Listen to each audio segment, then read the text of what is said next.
السلام عليكم ورحمة الله وبركاته. كسو دوادا تسي ترتين جيل ما أنت موضوعنا وحكو سابسي موضوع إني هو علم الاجتماع أيوم ضبط حياة والمركز ما أنتو حنكي استاجنا دينا معلوماتك يدتكو سيدا يقول مان information maanta waxa laga yaabaa inaad malaayiin information daily ula kulanto markaad furto mobilkaaga amba TV-ga amba social media YouTube-ka inta waxa dhaxyaacay waa macluumaadka dadku markaas siday u qaabilaan waxa weey waa 5 qofuun 5 nooc bay dadku u qaabilaan macluumaadka marka adigu 5 mid kamid ah tahay marka bal waxaan doonaynaa in macluumaadka maanta mutafawirka ah ee meel walba yaala inay bulshada wax ka bedeli karayaan iyo in kale haday tahay balanaynu eegno marka ka koobaad waxa weey waa dhageystay waa ninkaas uu dhageystaa kadibna uu dhagtaana uu ka maqlaa taana uu ka sii daayaa ninka labaad waxa weeye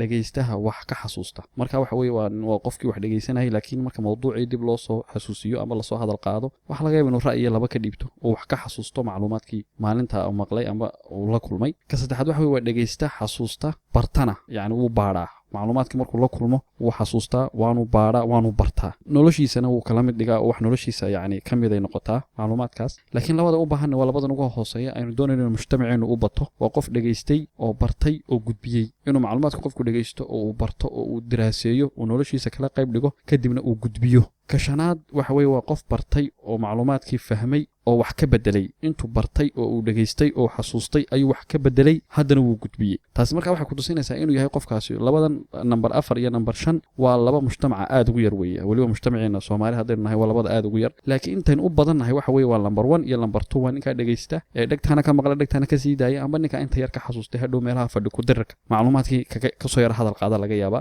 laakiin waxaan rabnaa markaad macluumaad aad aragto bulshadaadii anfacaysa oo noloshaadi wax ka bedelaysa oo yani bulshadaadii iyo naftaadiiba horumarinaysa inaad baadho yani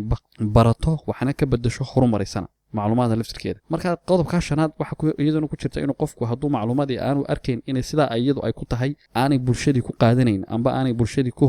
qaadanayn wuxuu samayn karayaa inuu bedelo oo afkaartay bulshadiisu yani ka yeelayso ama afkaartay bulshadiisu ku qaadanayso macluumaadkii uu ugu bedelo taasi wata marka bal waxaan imika eegaynaa inaynu isbarbar dhigno yani problemka ugu weyn halku inaga haysta yani waxa laga yaabaa inta badan dadku inay soo celceliyaan inagu waxaynu nahay dad dambeeya waxaynu nahay dad ma garanaysaa ay sheeg yani waxde badan aan adduunyada ka qabsan bal marka waxaan doon horta cilada ugu weyn halkay inaga haysta hadii bulshada Soomaaliyeed nahay amba caalamul islaami isku wada daro yani ciladeenu waa halkay qof markuu ciladiisa fahmo ayuun buu fahmaa inuu ciladiisana daweeyo bal marka waxaan eegaynaa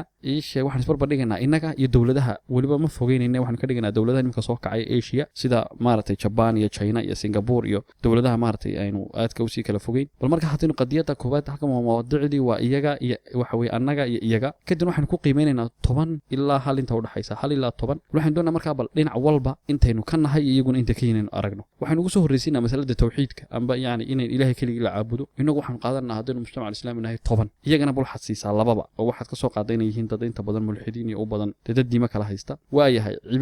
dowrka cibaadada oo la buuxiyo yani in la camiro masaajidada inagu waxaan helaynaa 8 oo yani salaadeena saynu xafidno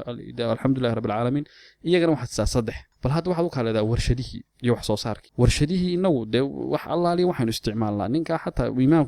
imaamka ahi cadayga ku cadeynaya waa made in China de marka waxaan ka fahmaynaa inaynu warshadihii aad uga dambayno markaan isbarbar dhigno iyagoo 9 bay heleen inaguna 3 marka qiimeyntan anugu baa sameeyay ee wax official maaha haday beerihii noqoto waa isku mid oo beerihii iyaga inaga horeeya oo waa 3 2 ilaa iyaguna waxa hayaan 10 haday siyaasad noqoto siyaasadda wali waxa ugu muhiimsan inay istiqraar yeelato oo wadanku wadan noqdo degan yahay oo siyaasadiisu ay degan tahay haday siyaasad degan noqoto inagu waxaan helaynaa 3 iyaguna waxay helayaan 9 amba 8 taas waxay ku tusinaysaa inay nidaamkooda siyaasadeed inaga degan yahay oo aanu burbur ku dhicin wadamadoodii aanu burburno ku soo dhawaan waxaad eegaysaa